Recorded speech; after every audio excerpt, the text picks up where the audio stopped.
এবার একটি super hero চরিত্রে আগমন ঘটবে বলিউডের ভাইজান সালমান খানের।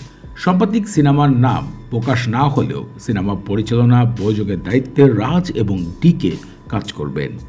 বলিউডের জনপ্রিয় হাঙ্গামা অনলাইন সূত্রে জানা গিয়েছে, এই সিনেমায় সালমান খান এক সুপার হিরোর ভূমিকায় দেখা যাবে, যিনি দীর্ঘদিন পৃথিবীকে বাঁচাতে ক্লান্ত হয়ে পড়েছে।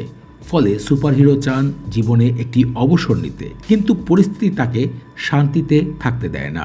বারবার ফিরে আসতে হয় অ্যাকশনের দিকে। শেষ পর্যন্ত বড় সংঘর্ষে জড়িয়ে পড়ে এই সুপারহিরো।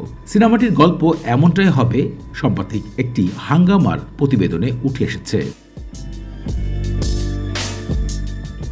সিনেমার গল্প সালমান খান পছন্দ করেছেন এবং তিনি বলেছেন, এই সিনেমার জন্য যেন অতিরিক্ত বাজেট খরচ না করা হয়, স্বল্প বাজেটে যেন সিনেমাটি তৈরি করা হয়, এমনটাই প্রস্তাব রেখেছেন পরিচালক রাজ এবং ডিকের কাছে। সিনেমার গল্পটি অনেকটাই বলিউডের ব্লকবাস্টার হ্যানকক, যেখানে অভিনয় করেছিলেন উইল স্মিথ, সেরকমই এক ধাঁচের গল্প খুঁজে পাওয়া যাবে সালমান খানের আপকামিং সিনেমায়।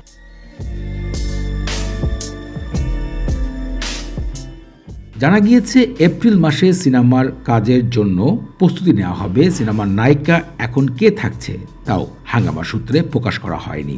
তবে এতটুকু জানা গিয়েছে, এবার সত্যিকারের সুপার হিরো চরিত্রে হাজির হবেন সালমান খান।